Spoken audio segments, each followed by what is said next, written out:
Israel মধ্যপ্রাচ্যের একটি দেশ। এটি ভূমধ্যসাগরের দক্ষিণ-পূর্ব তীরে এবং লোহিত সাগরের উত্তর তীরে অবস্থিত। এর উত্তরে লেবানন, উত্তর-পূর্বে সিরিয়া, পূর্বে জর্ডান, পশ্চিমে ফিলিস্তিনের পশ্চিম তীর ও গাজার ভূখণ্ড এবং দক্ষিণ-পশ্চিমে মিশরের সাথে সীমান্ত রয়েছে। ইসরায়েলের জন্ম, ইতিহাস ও রাজনীতি মধ্যপ্রাচ্যে সৃষ্ট সংকটের সঙ্গে ওতপ্রোতভাবে জড়িত। স্বাধীনতা ঘোষণার পর থেকে ইসরায়েল প্রতিবেশী আরব রাষ্ট্রগুলোর সঙ্গে বেশ কয়েকবার যুদ্ধে লিপ্ত হয়। বর্তমানে পৃথিবীর 161টি রাষ্ট্র ইসরায়েলকে স্বাধীন রাষ্ট্র হিসেবে স্বীকৃতি দিলেও 31টি মুসলমান অধ্যুষিত রাষ্ট্র এখনও ইসরায়েলের সার্বভৌমত্বকে মেনে নেয়নি এবং দেশটির সঙ্গে তাদের কোনো কূটনৈতিক সম্পর্কও নেই। তবে নিকটতম দুই আরব প্রতিবেশী মিশর ও জর্দানের স্বীকৃতি লাভ করেছে দেশটি। মধ্যপ্রাচ্যে ইসরায়েলের উত্থানের পেছনের গল্প এবং ইসরায়েলের সঙ্গে আরব দেশগুলোর সংঘাত, মূলত ফিলিস্তিনিদের সাথে সংঘাতের বিশেষ কারণগুলোই জানব বিশ্বকোষের এই পর্বে। তো চলুন শুরু করা যাক।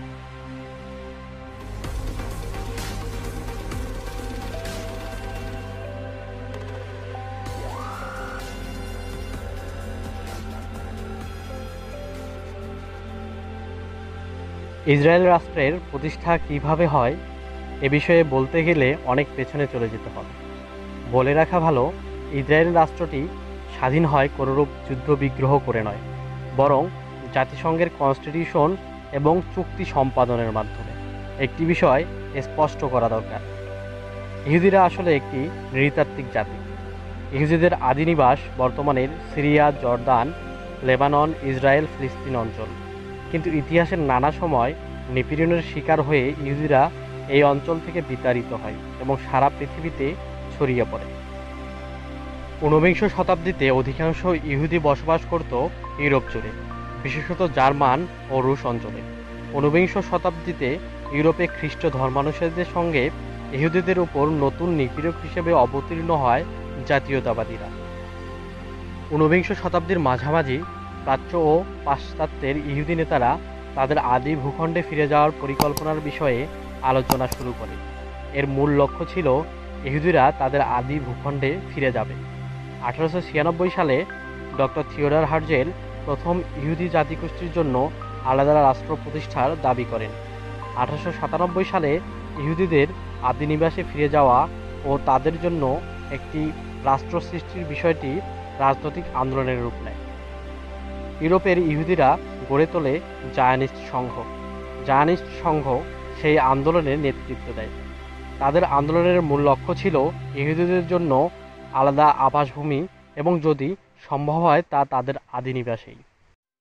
প্রথম বিশ্বযুদ্ধের আগে তৎকালীন তুরস্ক থেকে গ্লিসারিনের বাণিজ্য করত ইউরোপের বণিকেরা, যা ইউরোপের সমরাস্ত্র যুদ্ধাস্ত্রের চালিকা শক্তি হিসাবে বিবেচিত হতো। কিন্তু তুরস্ক গ্লিসারিনের বাণিজ্য বন্ধ ঘোষণা করলে নিজেদের অস্তিত্বের স্বার্থে অটোম্যানদের বিরুদ্ধে যুদ্ধ ঘোষণা করে ব্রিটিশ বাহিনী। এ সময়ই ত্রাতার ভূমিকায় হাজির হয় ইহুদি বিজ্ঞানী ডক্টর কাইয়েম ওয়াইজম্যান। তিনি অ্যাসিটন আবিষ্কার করে এর ফর্মুলা ব্রিটিশদের কাছে প্রকাশ করেন, যা গ্লিসারিনের পরিবর্তে সমরাস্ত্র ঠিক রাখার কাজে ব্যবহৃত হয়, এবং বিনিময়ে তিনি ব্রিটিশ প্রধানমন্ত্রীর কাছে ইহুদিদের জন্য আলাদা আবাসভূমির দাবি করেন। প্রথম বিশ্বযুদ্ধের পূর্বে বর্তমান ইসরায়েল ফিলিস্তিন অঞ্চল অটোমান সাম্রাজ্যের অধীনে ছিল। প্রথম বিশ্বযুদ্ধের সময় মুসলমান শাসকদের অদূরদর্শিতা এবং ব্রিটিশদের ষড়যন্ত্রের কারণে তুরস্কে মুসলিম খিলাফত ভেঙে যায়। প্রথম বিশ্বযুদ্ধ চলাকালে ব্রিটিশ বাহিনী 1917 সালে ইরাক, সিনাই উপত্যকা, ফিলিস্তিন ও পবিত্র জেরুজালেম দখল করে নেয়।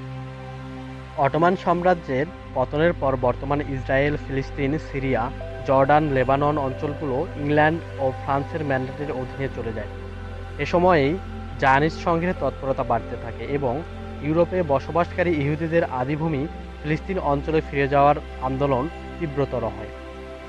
1917 সালের 2রা নভেম্বর তৎকালীন ব্রিটিশ পররাষ্ট্রমন্ত্রী আর্থার জেমস বেলফোর ইহুদিবাদীদেরকে লেখা এক পত্রে ফিলিস্তিনি ভূখণ্ডে একটি ইহুদি রাষ্ট্র প্রতিষ্ঠার প্রতিশ্রুতি করেন, যা বেলফোর ঘোষণা নামে পরিচিত। ব্রিটিশদের এই ঘোষণার কারণ হিসেবে দুইটি বিষয় মানা হয়। একে তো অ্যাসিটনের ফর্মুলা প্রদান করে প্রথম বিশ্বযুদ্ধে অভাবনীয় সাফল্য পায় ব্রিটিশ বাহিনী, সেই সাহায্যের কৃতজ্ঞতা স্বরূপ, এবং সেই সাথে ব্রিটিশরা চায়নি ইহুদিদের ইউরোপের জায়গা দিয়ে জঞ্জাল সৃষ্টি করতে, কারণ তারা জানতো ইহুদিরা ঐতিহ্যগতভাবেই ক্ষমতালিপ্সু বেঈমান জাতি, যার কারণেই ইহুদিদের জন্য আলাদা রাষ্ট্র প্রতিষ্ঠায় তারা আগ্রহী ছিল। ইহুদিদের আলাদা রাষ্ট্রের সম্ভাবনা উজ্জ্বল হওয়ার পর বিপুল সংখ্যক ইহুদি ইউরোপ থেকে ফিলিস্তিনে এসে বসতি স্থাপন করতে শুরু করে। দুর্বল শক্তির কারণে প্রথম পর্যায় থেকেই মধ্যপ্রাচ্যের মুসলমান রাষ্ট্রসমূহ ফিলিস্তিনে ইহুদিদের আগমনকে বন্ধ করতে ব্যর্থ হয়। ইহুদিরা ফিলিস্তিন আসা শুরু করলে 1905 থেকে 1914 সালের মধ্যে ফিলিস্তিনে ইহুদিদের সংখ্যা কয়েক হাজারে উন্নীত হয়। কিন্তু 1914 সালে প্রথম বিশ্বযুদ্ধ শুরু হওয়ার পর থেকে 1918 সাল পর্যন্ত ব্রিটিশদের সহযোগিতায় ফিলিস্তিনে ইহুদিদের সংখ্যা বৃদ্ধি পেয়ে 20,000-এ উন্নীত হয়। এরপর শুরু হয় বিশ্ব ইহুদিদের একত্রিতকরণের কাজ।